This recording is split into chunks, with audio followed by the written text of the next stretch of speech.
بسم اللہ الرحمن الرحیم۔ شروع اللہ کے بابرکت نام سے جو بہت بڑا مہربان نہایت رحم کرنے والا ہے۔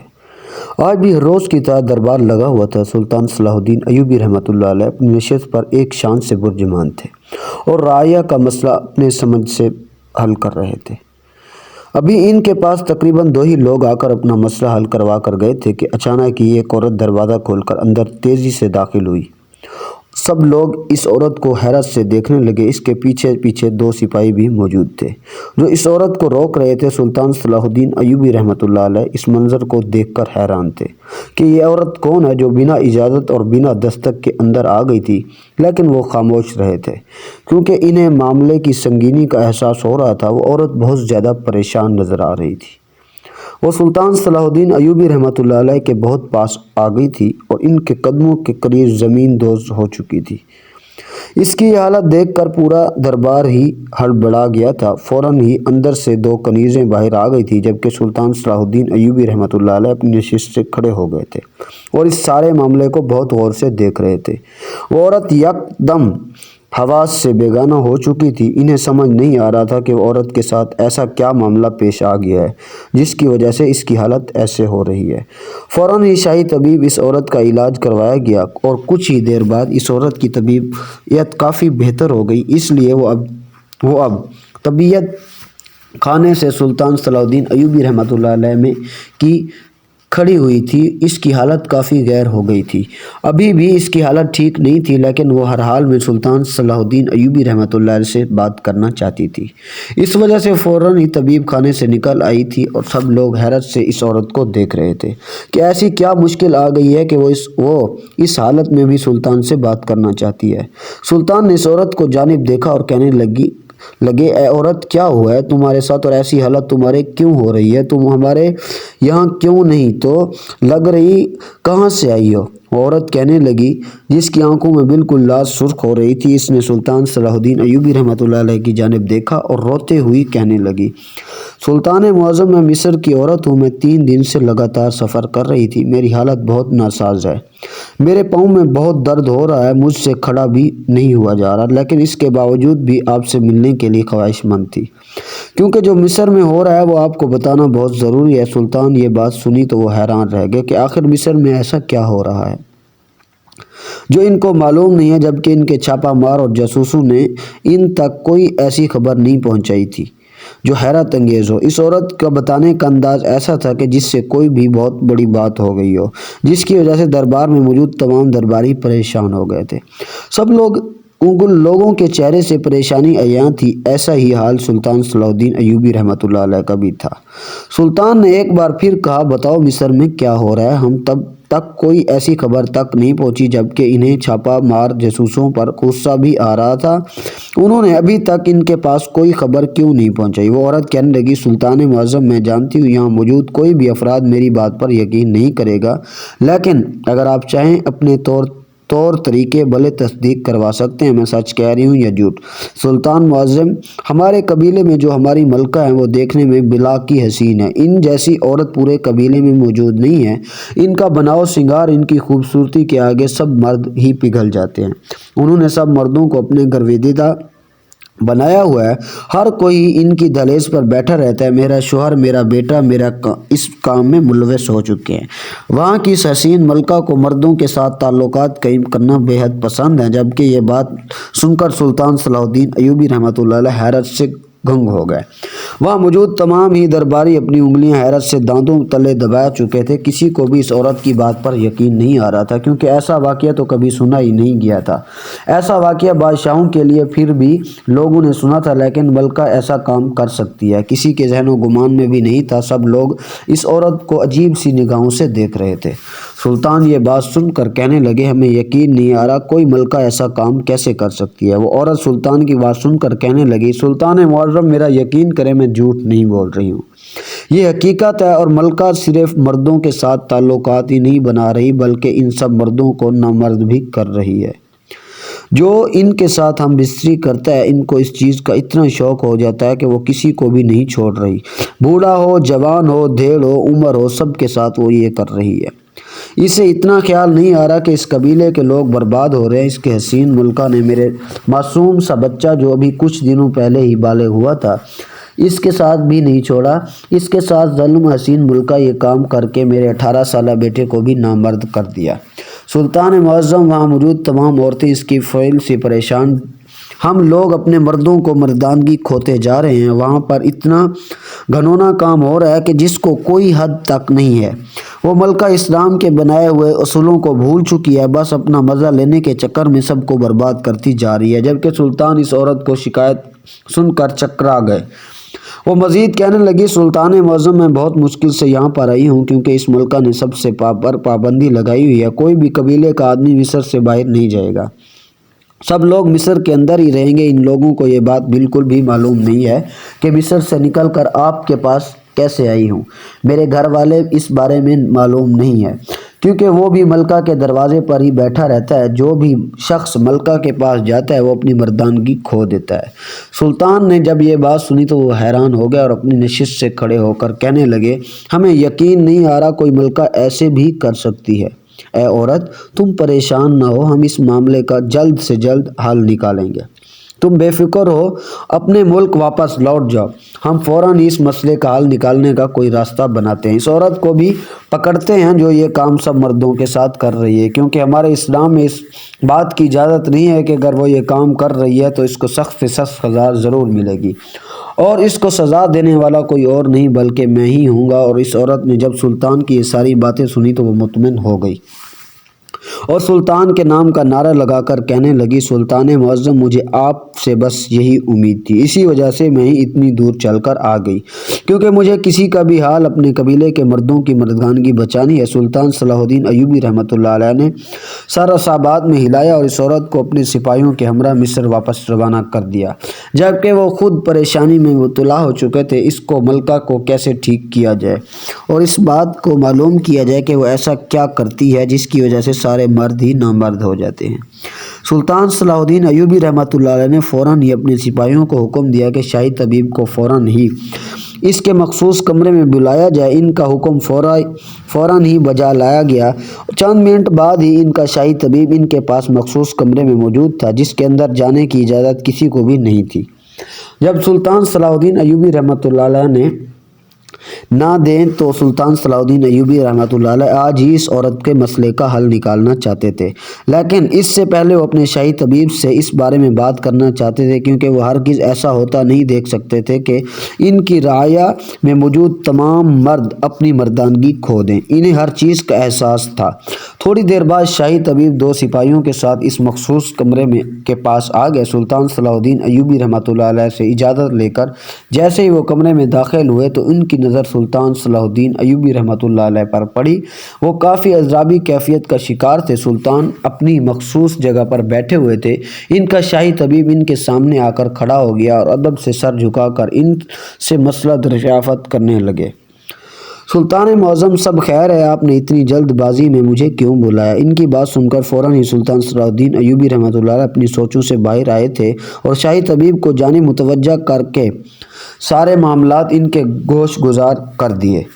مصر میں ایک حسین ملکہ ہے جس کو ہم بستری کا بے حد شوق ہے، اور جو مرد اس کے ساتھ ہم بستری کر رہا ہے وہ نامرد ہوتا جا رہا ہے۔ یہ بات سن کر شاہی طبیب حیران ہوئے بغیر نہیں رہ سکے تھے اور سلطان صلاح الدین ایوبی رحمۃ اللہ علیہ کی جانب دیکھتے ہوئے کہنے لگے، سلطان معظم، مجھے حیرانی تو ہو رہی ہے، ایسا تو میں نے کبھی کسی کے بارے میں نہیں سنا۔ مجھے تو ایسا لگتا ہے اس سارے قصے کے پیچھے کوئی اور بات ہے۔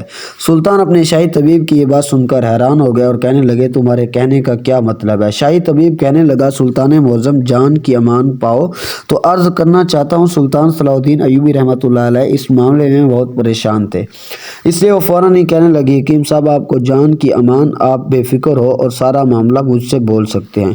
شاہی طبیب یہ بات سن کر کہنے لگا، سلطان معظم، ایسا کوئی واقعہ میرے سامنے ابھی تک نہیں آیا۔ یقیناً وہ عورت کچھ غلط کر رہی ہے جس کی وجہ سے مرد اپنی مردانگی کھو دیتے ہیں۔ اس وجہ سے ہمیں چاہیے کہ ہم کچھ ایسا کریں کہ یہ سارا راز ہمارے سامنے آ جائے۔ سلطان چند پل خاموش ہو گیا اور ایک تک شاہی حکیم کا چہرہ دیکھنے لگے اور چند پل بعد جو بات انہوں نے اپنے منصوبے کے طور پر اپنے حکیم کو بتائی وہ بھی ان کی ہاں میں ہاں ملاتے ہوئے کہنے لگے، جی سلطان معظم، ہمیں ایسا ہی کرنا چاہیے۔ ہمیں 55 سالہ ایک آدمی کو بھیجنا چاہیے تاکہ وہ اپنی سمجھ بوجھ سے سارا معاملہ حل کر سکے اور ہمیں ساری روادات سے آگاہ کر دے۔ یہ سن کر سلطان صلاح الدین ایوبی رحمۃ اللہ علیہ اپنے شاہی طبیب کی بات سن کر فوراً ہی اپنی نشست سے کھڑے ہو گئے اور وہاں سے بھیج دیا اور خود وزیر سے اس بارے میں بات کر کے ایک اپنا ہی سپاہی جس کی عمر 55 سال ہو چکی تھی اس کو دربار میں طلب کر لیا اور ساری باتیں اس کو گوش گزار کر کے مصر کے لیے روانہ کر دیا تاکہ وہ سارے معاملے کی تہہ تک جا پہنچ سکے۔ اس سپاہی کے ساتھ جس کی عمر 55 سال تھی، اس کے ساتھ سلطان صلاح الدین ایوبی رحمۃ اللہ علیہ نے بھیس بدل کر اپنے خاص وزیر کو بھی بھیجا تھا تاکہ اگر کوئی خرابی ہو جائے تو وہ معاملے کو سنبھال سکے، جبکہ وہ خود اپنے محل سے کافی زیادہ پریشان حال تھے۔ انہیں بار بار ایک ہی بات کا خیال آ رہا تھا کہ انہیں ان لوگوں کے ساتھ مصر جانا چاہیے تھا، لیکن اگر وہ مصر چلے جاتے تو پیچھے سے دربار میں بہت مسائل پیدا ہو جاتے کیونکہ ان کے وزیر بھی دربار میں موجود نہیں تھا، اس وجہ سے سارے معاملات ان کو ہی سنبھالنے تھے۔ وہ 55 سالہ آدمی اس حسین ملکہ کے پاس پہنچ چکا تھا اور وہاں جانے کے بعد وہ حیران ہوئے بغیر نہیں رہ سکا تھا کیونکہ وہ وہاں پر بہت سے مرد کھڑے ہوئے تھے۔ انہیں حیرت ہو رہی تھی کہ جب سب لوگوں کو یہ بات معلوم ہو گئی کہ جو بھی اس ملکہ کے پاس جاتا ہے اور ہم بستری کرتا ہے وہ اپنی مردانگی کھو دیتا ہے۔ دونوں نے ان مردوں کو وہاں کھڑے دیکھ کر ان کے نفس پر افسوس کیا اور قدم با قدم چلتے ہوئے اس آدمی کے پاس آ گئے جو ایک ایک کر کے مردوں کو اندر بھیج رہا تھا۔ اس آدمی سے سارے معاملات کی کھوج کا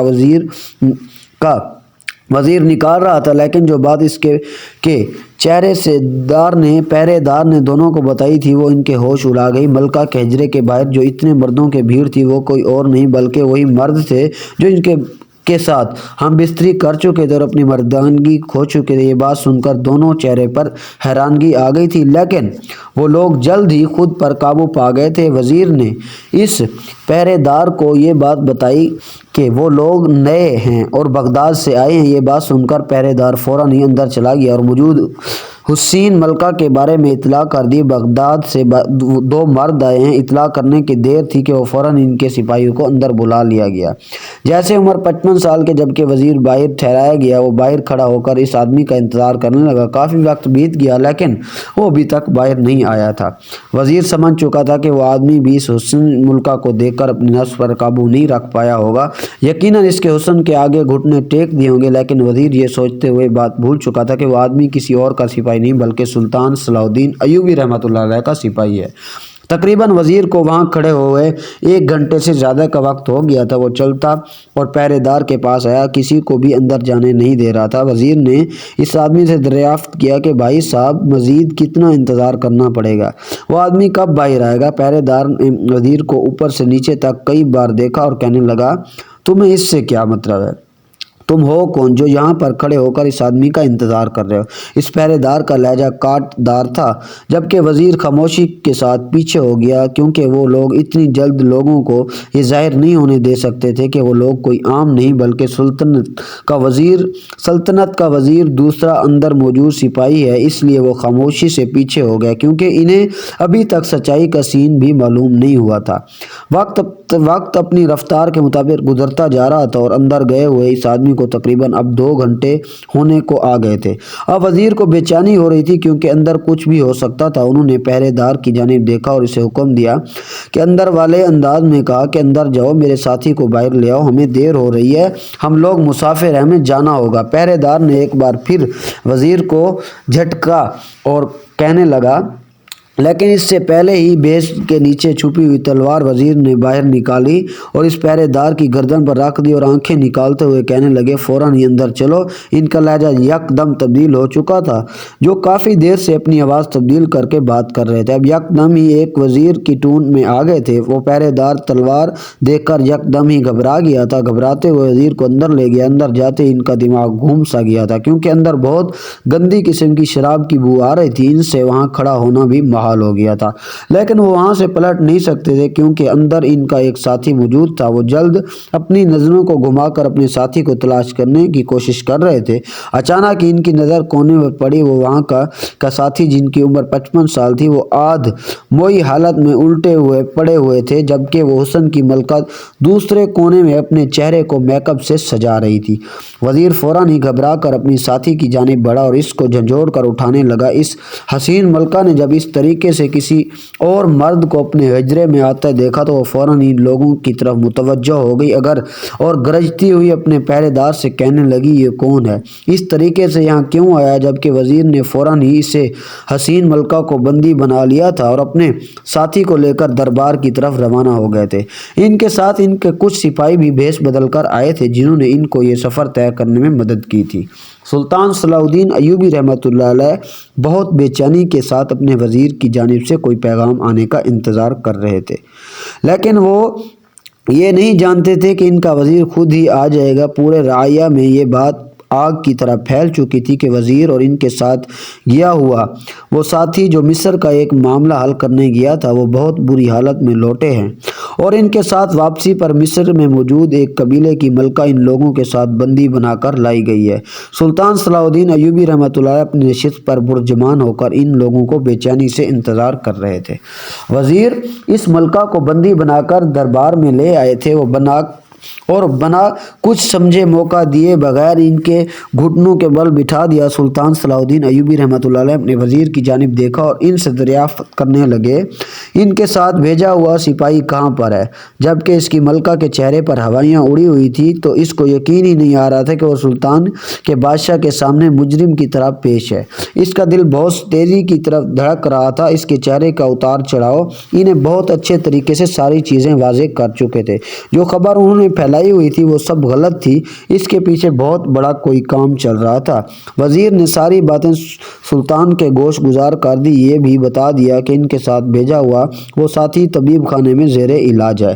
سلطان نے سر سبات میں ہلایا اور اس ملکہ کی جانب کے جو وہاں سے بھاگنے پر تل رہی تھی۔ سلطان اپنی کڑک آواز میں اس سے دریافت کرنے لگے کہ یہ سب کیا ماجرا ہے اور یہ سب کیا ہو رہا ہے۔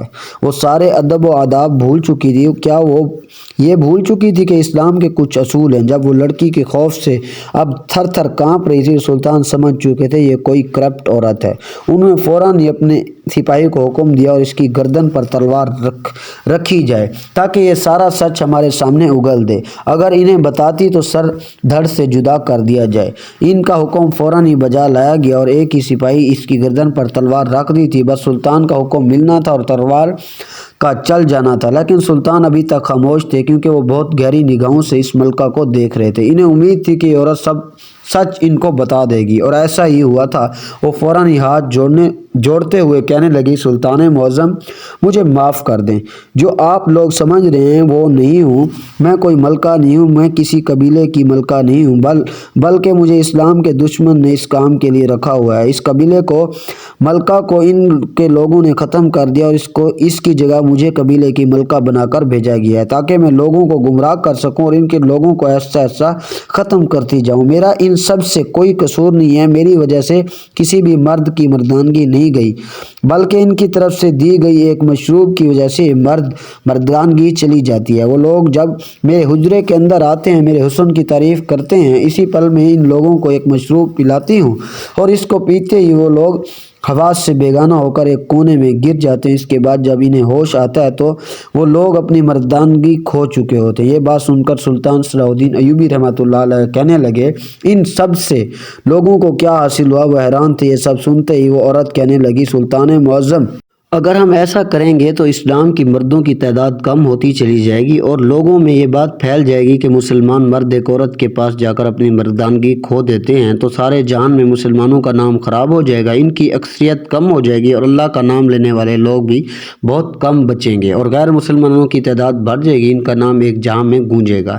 جبکہ یہ باتیں سن کر سلطان کو غصے سے برا حال تھا۔ انہوں نے فوراً ہی اس عورت کو کال کوٹلی میں بند کر دیا اور اس ملعون شخص کا پتہ کر کے وہ اپنی لشکر تیار کر کے ان پر حملہ وار ہو چکے تھے۔ وہ ایسی سوچ رکھنے والی پوری قوم کو ہی ختم کر دینے والے تھے، کیونکہ وہ جو شخص یہ سوچے اسلام کو اکثریت کم ہوگی، اللہ کا نام لینے والے ختم ہو جائیں گے، ایسے انسانوں کو ختم کر دینا چاہتے تھے۔ ان کا لشکر کافی تعداد میں تھا، جبکہ لوگوں کو اس بات کا بالکل بھی علم نہیں تھا کہ سلطان صلاح الدین ایوبی رحمۃ اللہ علیہ ہمراہ کرنے والے ہیں۔ انہوں نے بنا کسی کو موقع دیے ان کی پوری قوم پر حملہ کر دیا اور اس سرزمین پر اپنا جھنڈا کا لہرا دیا۔ جہاں پہ یہ بات نکلی کہ سلطان صلاح الدین ایوبی رحمۃ اللہ علیہ مسلمانوں کی اکثرت کم ہو جائے گی، اللہ کا نام لینے والے لوگ کم ہو جائیں گے، انہیں یہ سب پر واضح کیا تھا کہ مسلمانوں کی اکثریت اگر کم ہو بھی گئی تو اللہ کا نام لینے والے کبھی ختم نہیں ہوگی۔ اس واقعے سے یہ ثابت ہوتا ہے کہ ہر بار بنائی ہوئی کہانیوں کے پیچھے بھی بہت سے راز چھپے ہوتے ہیں۔ اگر ہم ان کو راز کھوجنے کی کوشش کریں تو سچائی ہماری آنکھوں کے سامنے ہوتی ہے، لیکن اگر ہم اندھا دھند انہی باتوں پر یقین کر کے آگے بڑھتے چلے جائیں تو ہمارا مقصد اور ہمارا اس سے نقصان ہو جاتا ہے۔